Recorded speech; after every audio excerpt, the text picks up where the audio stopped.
오늘 새벽에 사실은 저희가 매일 성경 본문을 가지고 묵상을 하는데, 오늘 새벽에 읽은 말씀이 마태복음 13장에 예수님의 7가지 천국 비유 중에 마지막 5번째와 6번째, 7번째 비유를 읽었습니다. 그 비유를 읽고 묵상하면서 떠오른 생각이 이 아침에 제가 읽은 말씀과 연관이 있다 생각이 듭니다. 밭에 보화를 발견한 사람과 또 진주를 찾기 위해서 장사하고 다니는 진주 장사의 비유, 이 2가지 비유 속에서 저는 공통적인 2가지를 찾았습니다.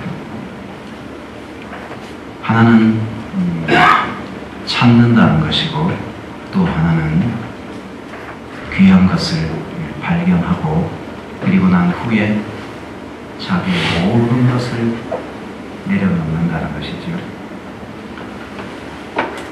하나는 우연히 찾게 된 것이고, 하나는 열심히 찾은 거예요. 밭을 하다가 보화를 발견한 사람은 예기치 않게 찾게 된 것이고, 진주장사는 아예 작정을 하고 좋은 것을 찾기 위해서 애를 쓰면서 찾아다니다가 찾은 경우, 공통점은 찾았다는 것이고요. 그리고 또 하나 공통점은 보화를 발견한 사람도 즉시 가서 모든 소유를 팔아 그 밭을 샀다 하는 것이고, 진주장사도 그 값진 진주를 발견함에 그것을 사기 위해서 자기의 모든 소유를 팔아서 그것을 샀다 하는 이야기죠. 자, 여기에 제자된 자들의 계산이 있어야 된다고 생각을 하는 거예요. 예수님께서 나를 따라오려거든요, 자기를 부인하고 전부 걸어라 이 말이죠. 제 십자가를 지라, 목숨까지 걸어라 이 말이죠. 그리고 나를 따르라. 여기에 무슨 어떤 것들이 걸리느냐니까, 항상 먼저 왜 따라야 되고, 무엇 때문에 내가 따라야 되고, 무엇을 위해서 따라야 되고, 내가 무엇을 위해서 가고 있는지 목적의식과 동기가 분명하지 않으면 우리의 걸음과 그 따름이라는 것은 멈출 수밖에 없고 쉽게 좌절할 수밖에 없고 어떤 문제 앞에서 돌아설 수밖에 없다. 주님께서 이 말씀을 하신 후에 2가지 예를 들어서 설명하죠. 어떤 임금이 다른 임금과 싸우러 갈 때 먼저 앉아 1만 명으로 저 2만 명을 거느리고 오는 자를 대적할 수 있을까 헤아리지 아니하겠느냐 하는 것이고, 또 하나는 어떤 사람이 망대를 쌓는데 미리 비용을 계산하고 그 기초에 얼마, 그리고 기둥을 세우고 건축하는 과정에 얼마, 지붕을 덮는 데는 얼마 계산을 하고 가지 않겠느냐. 만일 그 계산을 하지 않고 갔을 때 어려움을 당하면 모든 사람들이 그를 비웃게 될 것이다. 계산 잘해라 이 말이죠. 판단 잘해라 이 말이죠. 사실 집 짓는다는 게 쉽지 않습니다. 저도 이 교회를 거의 1년 한 4, 5개월 정도 토목공사를 하고 건축공사를 하면서 지켜봤는데 이게 보통 힘든 작업이 아닙니다. 반대가 많습니다. 기초를 하고 토목공사를 한창 진행 중인데 멈추자는 사람도 나옵니다. 여기서 그냥 덮자는 말도 나옵니다. 말이 안 되는 이야기지만 그런 이야기가 얼마든지 나올 수 있습니다. 끝까지 간다는 건 어떤 방도로든 우리가 최선을 다해야 하지만 결코 쉬운 일이 아니라는 것을 저는 뼈저리게 느끼고 여기까지 왔습니다. 예수님이 두 가지 비유를 통해서 망대를 세우는 것과 또 1만의 군사로 2만을 거느린 왕과 싸운다는 것은 미리 생각하고 계산해서 이게 승산이 있는 싸움인지 그렇지 않는지를 판단한 후에 화친을 청할 거냐 아니면 죽기를 각오하고 싸울 거냐 하는 것을 결단해야 된다는 거예요. 제자도에 왜 이게 필요하냐는 거죠. 표면적으로 보일 때 굉장히 무모한 싸움 같습니다. 하나님 나라를 위해 살아가는 하나님의 사람들에게 내가 믿고 내가 신뢰하고 내가 따르는 이 도가 정말 내 인생 전부를 걸어도 될 만큼 확실한가?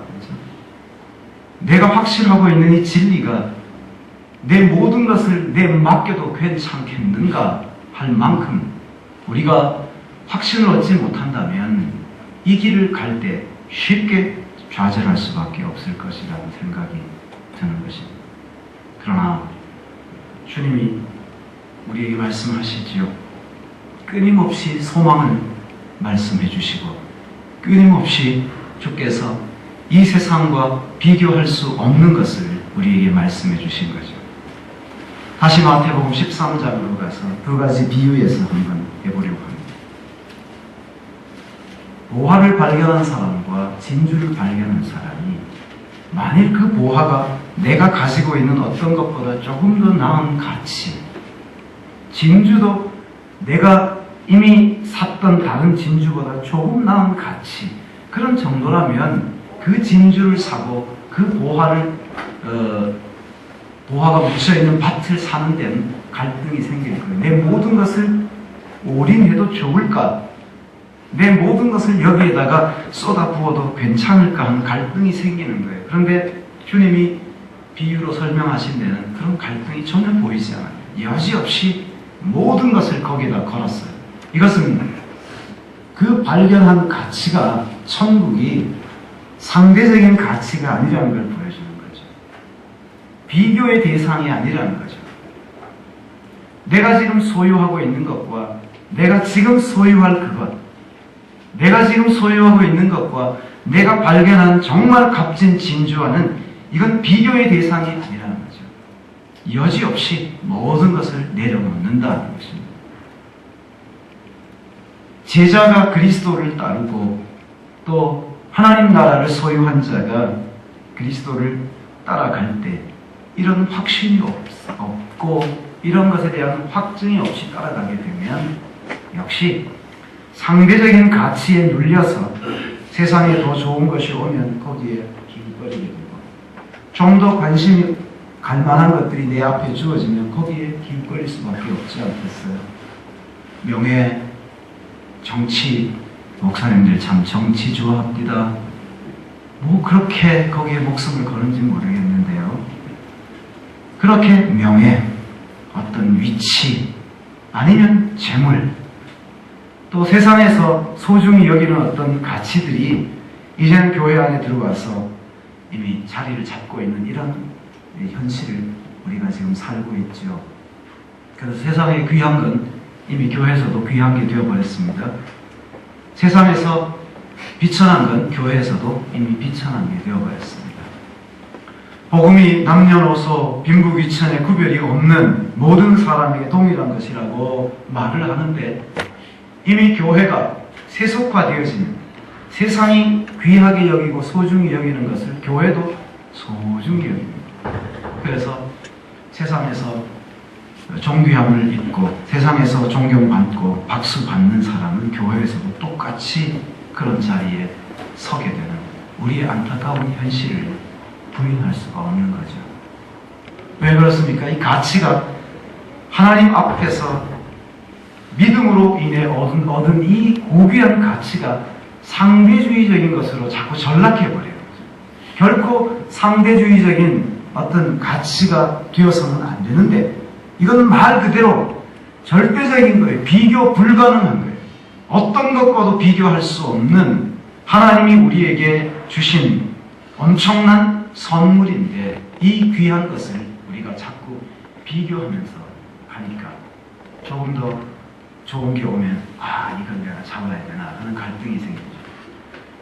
자, 사역을 하면서 목회자에게 하나님의 교회를 섬기는 주님의 종들에게 이런 갈등이 오지 않느냐, 올 수밖에 없지 않느냐는 거죠. 이 현실입니다. 어떻게 극복할 거냐는 것입니다. 우리의 목표가 분명하지 않으면 우리도 똑같이 갈등할 수밖에 없을 것 같다는 생각을 하게 됩니다.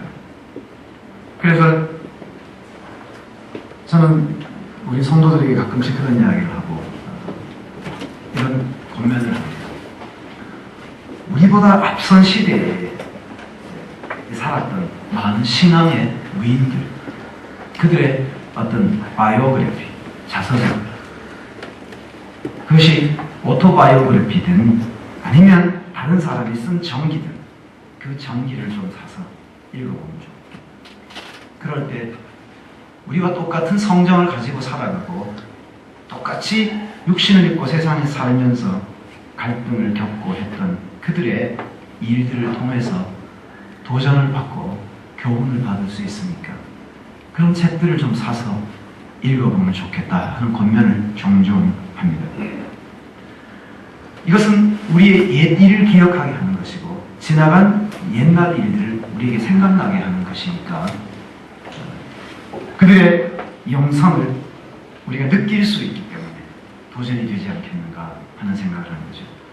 신명기 32장이면 모세도 그런 이야기를 이스라엘 백성들에게 합니다. 가나안을 눈앞에 두고 모세가 그 백성들에게 이제 모압 병원에서 하나님의 말씀을 그들에게 들려줍니다.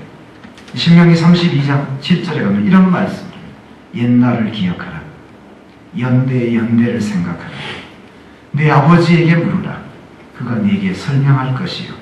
내 어른들에게 물으라. 그들이 네게 말하리로다. 지나온 과거를 잊지 말아라 하는 이야기죠.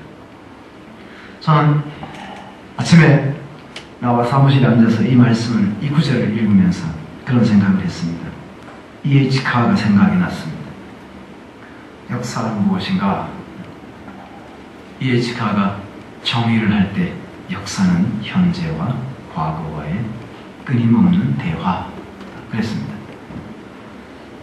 과거에 먼저 살았던 우리 선배들에게 배우는 것은 어쩌면 동시대를 사는 사람들에게 배우는 것보다 어쩌면 더 귀한 진리를 배울 수 있을지 모르겠다 하는 생각이 드는 거죠. 이 말씀을 읽으면서 또 다른 역사 철학자의 이야기가 생각납니다. 실증주의 역사학자였던 크로체. 저는 굉장히 극단적인 이야기를 합니다. 역사는, 과거는 현재사다. 그는 한술 더 떠서 과거는 현재사라고 이야기합니다.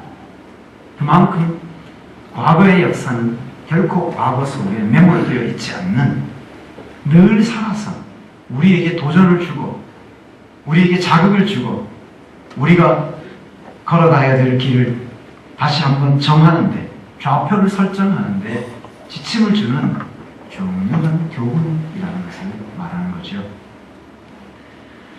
다시 본문으로 돌아가서 예수님의 이야기로 가보십시다. 누구든지 자기 십자가를 지고 나를 따르지 않는 자도 능히 내 제자가 되지 못하리라. 부모와 처자와 형제와 모든 것을 버리고 따르라는 이야기를 하죠. 이것은 자기 부인이 따르지 않을 때는 그 주변에 있는 것들을 내려놓는다고 주님을 온전히 따른다고 말할 수는 없죠. 예수님의 제자들이 갈릴리에서 어부노릇 하고 배도 버리고 그물도 버리고 아비집을 떠나서 그리고 주님을 따라다닙니다. 3년을 따라다녔는데 여전히 그들은 그렇게 썩 훌륭한 제자의 모습을 아직 보이고 있지 못합니다. 배도 버렸고 그물도 버리고 아비집도 떠나고 가족들도 버리고 따랐는데 3년 후에 뚜껑을 열어보니까 여전히 버리지 못한 것들, 자기를 버리지 못했어요. 자기를 버리지 못한 거죠. 이 제자의 첫 번째 요구 조건이 우리 주님께로부터 우리에게 이렇게 들려집니다. 자기를 부인하고 자기 십자가를 지고 자기 부인이라는 자기를 부인하는 게 가장 첫 번째랍니다. 어떻게 우리가 자기를 부인하고 살아갈까?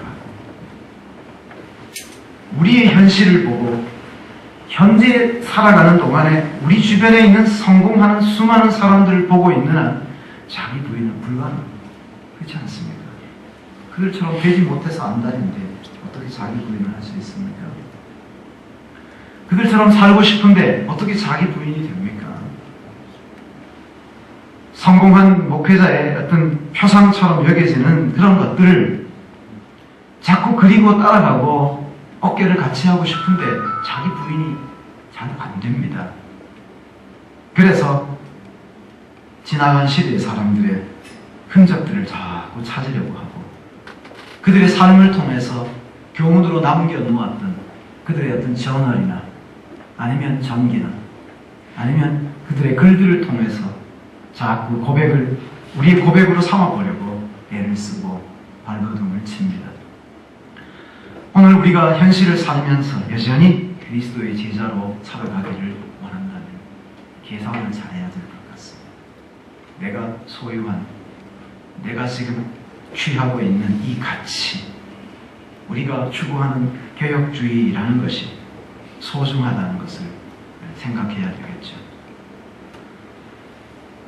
18세기에 독일로 가면 경건주의, 17세기에 청교도주의, 영국에서 또 16세기로 올라가면 다시 종교개혁 운동, 우리가 이런 어떤 역사적인 운동들을 살피면서 교훈을 받습니다.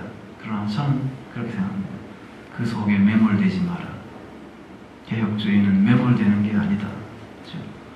과거에 특정한 사람들의 어떤 행위를 따라가는 것이 아니고 이미테이트 하는 게 아니다. 그렇죠? 모방하는 것이 아니라 어떻게 우리 시대에 그 근본적인 진리와 정신들을 개혁자의 그 정신을 어떻게 우리의 현실 속에서 적용시켜 나갈 것인가를 고민해야 합니다.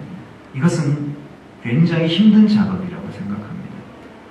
그대로 모방해서 가지고 오는 것은 쉽다고 생각합니다. 그것이 되든 되지 않든 가지고 오면 되니까. 그러나 그것을 내 삶 속에 아니면 내 지식 속에서 완전히 녹아지게 하고 그것을 우리의 문화적인 현실과 우리가 살아가고 있는 이 2021세기라는 현실 속에 어떻게 적용을 할 것인가 하는 것은 우리가 가진 개혁주의를 살릴 것인가 말 것인가 할 만큼 사활을 걸 만큼 중요한 고민거리가 아닐 수 없다는 생각이 듭니다.